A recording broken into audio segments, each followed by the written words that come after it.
Hi, it's Dre Griggs from Obsidian Wisdom. Today we open our series on dividend investing. So over the next 5 videos, we're going to put together a series where we go from beginning dividend investing, the thoughts, the strategies, the mindsets, all the way to advanced with misconceptions, mindsets, and withdrawal strategies.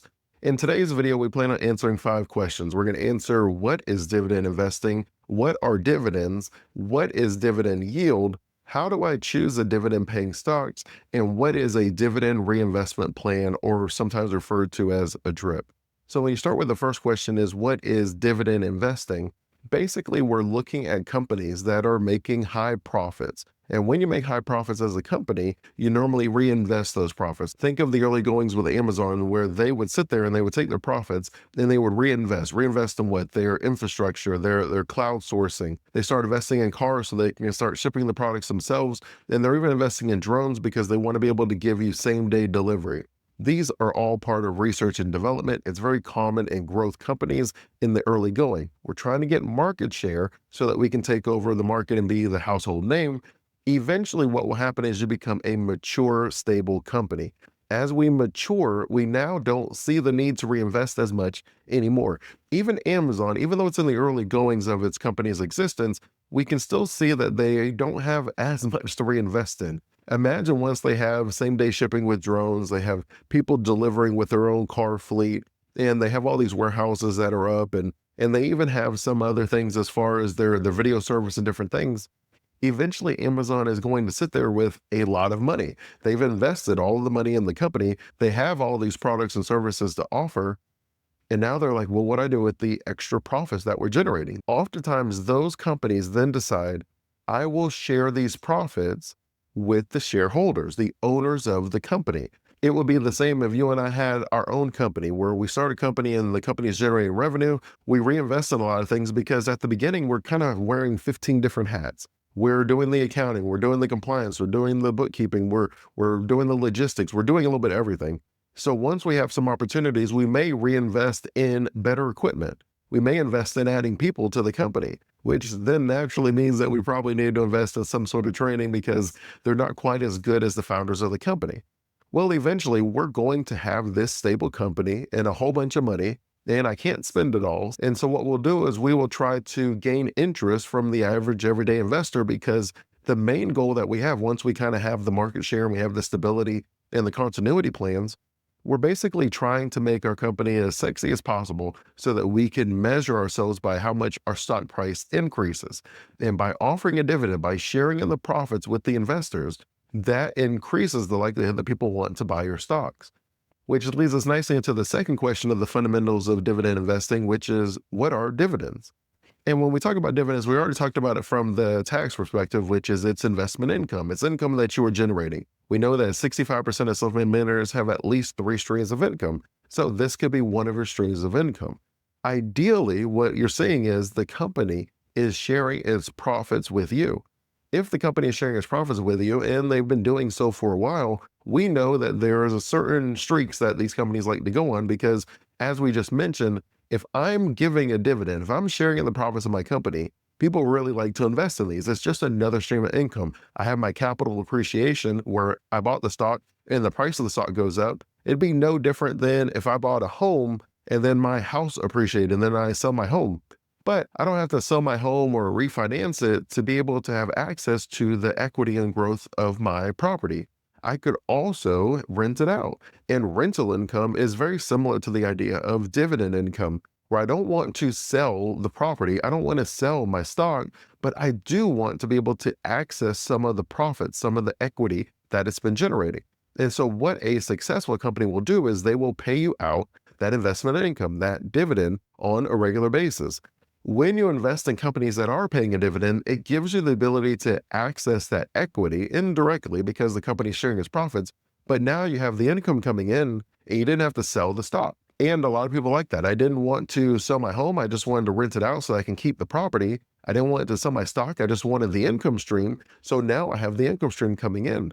Now, the frequency that some of these companies will pay out these dividends can vary. You'll find some that pay them monthly, some that pay them quarterly, some that pay them annually. Ideally, we probably all want them to pay them monthly, but that's less frequent. It's more common to pay them semi-annually or annually. But you can find ones that have a different payment frequency where you're able to build this income stream while never having to sell your stocks. In fact, that is one withdrawal strategy where we go over a variety of them, and I'll put a link to another video where I go in detail about some of these withdrawal strategies. But one of them is called the income withdrawal strategy. And all it is I'm going to only spend what my assets give me. So I'm never going to sell my real estate. I'm never going to sell my stocks. I'm just going to take the income that they pay me, and that's what I'm going to live off of. This can be a nice strategy if you're someone that's focused on building a legacy where you want to pass the assets on to your children. It's like you've created your own annuity from your own assets. And we'll go into that a little bit later in a different video. It doesn't quite fall into this one. But as you're looking for these stable companies that are paying out these dividends and sharing in these profits, you're normally going to be looking at utilities, you're going to look at real estate investment trusts, or blue chip stocks, which is a very fancy way of saying these are some of the largest companies. They've been around for the longest period of time, and we just want to make sure that these companies are going to be here for the long term, especially if my withdrawal strategy is the income strategy. I need all of my assets to be around for my entire retirement. I don't want to build a plan off of a company that is not going to be here halfway through my retirement. It'd be the same as if you had a pension with your employer. You don't want your pension. Your pension is only as reliable as that company's existence. If you had an annuity you got from an insurance company, the same idea. My annuity is only as valuable as whether or not that insurance company is going to be here for the life of my retirement. Which leads us nicely into our third question, which is what is a dividend yield? And when you look at a dividend yield, what we basically want to do is not get caught in a dividend trap where this sounds great, Dre. I can buy stocks and they're going to pay me an income and I can keep the stock so I don't have to worry about market volatility as much. It seems like everything is rainbows and Skittles. So I'm just going to go find a stock screener and I'm going to set it on dividend and I'm going to change the filter to highest paid in dividends. And then I'm going to choose all of those stocks. Well, while that could be done, it's not something that I would generally recommend. For me personally, understanding that there are dividend traps, that there are companies that know people just want to find a nice dividend paying company. Dividends sound great. So I'm going to offer the highest dividend I can as a company to trap people. And that's why it's called the dividend trap. And one thing that we look at is we normally look at the dividend yield, which is your annual dividend divided by the stock price. So this is one of the early metrics where we can just simply start the process of evaluating these different dividend companies. And when you look at a dividend yield, normally a 4% yield is considered a good yield. That, of course, finding them higher could possibly be a good thing, but equally true, it might be a red flag. It might mean that there's something I'm not quite getting. As far as calculating what the dividend yield is, basically, to keep the numbers easy for me, you would take what the dividend is. So let's say that there's a company paying a $4 dividend, and then the stock is worth $100. So I would do 4 divided by 100, which would give me 4%. So that company's dividend yield is 4%. And you can do this with whatever the numbers is. You just take whatever the dividend is and you divide it by the price of the stock. And if you have around a 4% dividend yield, that's normally considered good. The stock market as a whole generally averages around a 2.5% dividend yield as far as just a number for you to be able to compare it against. But for the most part, we say if you can get over 4%, you're pretty good. If you can get a 5, a 10%, then you're probably doing great. Is it possible to get a number higher than 10%? Of course it's possible, but it starts to make me question, okay, if the average is 2.5% and a 4% is considered good, and you're up here at 20%, do you know that you don't have to offer a dividend at 20%? You could have offered a 10% dividend yield and people would have been phenomenally happy with the product. So why are you offering 20%? I would have those questions. Does it always mean that that is a better company because they're paying a higher dividend? No, it doesn't always mean that the company is a better company, which leads us nicely into number 4, which is how do I choose dividend paying stocks? So there are a variety of ways that we can do this. I'm going to go over a handful of metrics today just to be able to get you started. We'll have future videos where we go into some advanced strategies, but as far as just getting started, which I believe will at least limit the risk exposure, is normally we'll just start by saying, what is the payout ratio? And so that is the percentage of earnings paid as dividends. So the difference between the payout ratio and the dividend yield is the dividend yield is just saying, how much is my dividend versus stock price? Well, that doesn't quite let me know whether or not this company is giving a dividend out of its profits, or if it's taking a loan out to give the dividend, or if it's overpaying and it's giving a dividend of an exceedingly high amount. And so when I add the payout ratio, now that gives me the context of the dividend, because as we mentioned, all dividends aren't created equal. Now I know that you're paying the dividend from your profits or from a deficit. I know what percentage of your earnings is what you're sharing with me, because we just laid the foundation. The idea of a great dividend paying company is a company that has the market share, that has done the research and development, that is genuinely not sure what to do with all the extra profits. So they're sharing it with the shareholders, not a brand new startup company who's trying to inflate the value of their stock. And they're going to offer these high dividend amounts, but they have no earnings to back up the dividends, which means it's less likely that we'll have the long-term benefit of those dividend income that we're talking about in our retirement withdrawal strategy.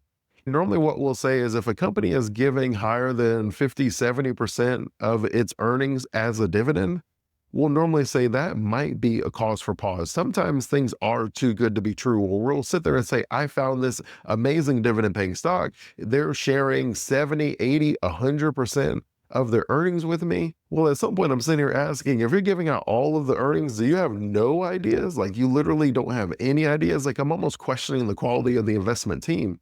But there are dividends out there that are paying over 100% of the earnings where they're going into debt paying out the dividend. So you do want to be mindful of what that payout ratio is in addition to the dividend yield. The next thing I normally look at is the dividend history. And that's just a fancy way of saying how many years in a row have you paid your dividends? Now, there are some companies out there that will literally lay off half of the workforce to make sure that they can pay their dividend out because they want to keep their consecutive dividend streak going. There are amazing companies out there that have been paying dividends for 10, 20, 50, 100 years, where you would sit there and say that is a really good investment. And I guess what I'm trying to say is the reason we use so many metrics is because if you just focus on any one, there are companies out there that will manipulate their numbers to make that one look good. Ideally, if we have a variety of metrics, it becomes harder for you to be able to make all of this look good and for you to not actually be a good company for me to invest in. If you're looking for a dividend champion, that just means that they've paid dividends out for 10 consecutive years. If you're looking for a dividend aristocrat, no, I did not name these. A dividend aristocrat means that they've paid dividends out for 25 years consecutively. And a dividend king means that they paid dividends for at least 50 years consecutively. And when you look at these metrics, I'm not saying you have to find a dividend paying stock that has a 25, 50 year, 100-year history, but I am saying that you should look at that number. That probably at least 5 years is a great starting place. 10 is obviously even better because then you get a cool name and you have dividend champions in your portfolio. But for the most part, when you really look at someone being able to do something sustainable for long terms, 5 years is normally a pretty good amount. It's difficult for me to pay from my debt for 5 years. It's really hard to wait for 10 years because we generally have a recession about every 10 years. If someone's faking these dividend numbers and they're just paying out of debt, probably not going to happen in the recession year. It's not to say it's impossible because there are some creative boards out there, but it is to say this is one more metric that I can use to make sure I'm not falling into a dividend trap and that I'm building a sustainable, predictable income for my retirement. Another metric that we normally look at is the financial health of the company. And this is something that we should look at really with all of our stocks. I always tell you, investing is like being a Shark Tank and people are pitching you. If you're pitching me a certain price, I need to look at your numbers to know whether that is a good or a not so good price. And that the idea in Shark Tank when you watch it is it's not that the company isn't a good or bad company, because sometimes they are. Sometimes they're just generally bad companies and they don't like the idea. But a lot of times they're looking at the numbers. What is my return on investment? How am I able to increase the value of this company? Do I have the infrastructure to help this company grow so that we can both make more money and possibly exit in the near future? You and I would make that same calculation. How much debt does that company have? How much revenue do they have? How many years does it take for them to pay off the debt that they have? There are a variety of ratios from debt to equity ratios to the current ratios where we can look at this information and see how healthy we are compared to these companies on average. And we can look at the industry and see what makes the most sense. But the more metrics that you have, the better of a decision that you can make. That ideally we want to have enough information to make an informed, intelligent decision that we're comfortable with. Because the market is going to be volatile. We're going to have ups, we're going to have downs. I have to be confident in the plan that I establish, knowing that whenever something happens, I can buy more of these stocks because I know this is a good company and that good company is on sale. If I'm not confident, then when that stock goes down, we're going to make an emotional decision and we're going to sell those stocks because we are uncomfortable. We're up at night. We have the pit in our stomach. It's a very tough spot to be in. And I'll share a video where I go through how to remove the emotions out of investing, but that is normally going to be a great place to start. I have a plan, I have the metrics, I saw what the company has, and I made this decision based off these metrics, the investment team, the debt, the earnings, and how the dividends are paying out, how many years. When you put all that together, then you can say, all right, I'm going to invest in this company as long as these metrics stay true. This is why I chose this company. If something is to happen where these metrics change, I should reevaluate my decision. I made the decision based off of these metrics, and now the company has these metrics. Would I buy that stock based off of that new information? And hopefully the information is not just solely the stock price and whether it's going up or down, but it's based on the fundamentals of the company. And our fifth and final question about dividend fundamentals is, what is a dividend reinvestment plan? Often you'll see the acronym DRIP. And the DRIP is this idea that every time the company offers a dividend, I don't need it in my current environment. Maybe I'm still working, or maybe I have other income streams. And so I will reinvest those dividends. What we're doing now is we're basically taking our earned income, one income stream, and then we're taking our second income stream, which is our investment income, and we're buying stocks with that money. So now we're doubling our ability to purchase stocks because we have two income streams buying stocks now.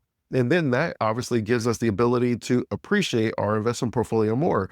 Multiple reasons why. The first is because we're investing more money. Now it's not obviously equal to your earned income yet, but because I have two income streams, that's still better than one. So now I have both income streams investing in stocks. Because I'm buying more stocks, that also gives me access to the capital gain stream. Now I haven't sold my stocks yet, but as long as I hold them for a year and a day, the more stocks I own, the more capital gains, the more appreciation I have access to, which is now giving me access to a third income stream.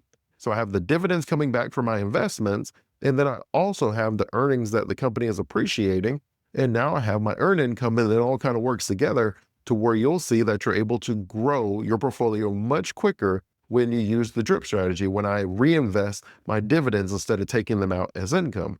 And you'll find that Warren Buffett, with his Coca-Cola stocks and other dividend stocks, that he often reinvests his dividends back into those companies so that he can buy more shares and grow his overall portfolio. And then at any point in time that he does want to take the income out, he can. And as we mentioned, now I have access to my income without having to sell the asset, which gives me a lot more flexibility later on in retirement, where at if some point my income streams, let's just say it's not working. A dividend investment, it takes a little bit of time to build these income streams. If something was to happen, I could sell some of my portfolio. The same as if you had multiple real estate properties, you could sell one of the properties, use that cash flow, and then that could subsidize you in a way where you reinvest that in something, and then you have the other income stream still active. You could do that as well, where you sell a portion of your dividend portfolio and you focus on growth stocks, or you diversify in some other industry, some other asset class, and then you still have your income streams coming in, because you have these multiple streams of income. And you can start seeing why 65% of self-made millionaires have at least 3 streams of income, because I have money that's working for me. I have the money that I'm working, that I'm investing. My money is then working and paying me back. And then I'm able to take that money and reinvest it. And it's like the money is in this cycle where it's constantly compounding itself over time, which, as Albert Einstein has said, is the 8th wonder of the world is compounding interest. He said those that understand it benefit from it, and those that don't pay it. And for you, I want you to benefit from it. I want you to win. I want you to have a wealthy retirement. Hopefully you've seen by understanding these fundamentals how investment income, dividend income could work for you. And you can see that's a strategy that rewards patience, discipline, and thorough research, and that it gives us a balance between income and long-term wealth creation, as long as we're willing to stick to the plan. As always, I want to thank you for your time. You could have been anywhere. You chose to be here with me. If you found value in this video, I simply ask for you to like and subscribe so you can continue receiving valuable insights on how to create your own wealthy retirement system. Until next time, stay safe and enjoy life.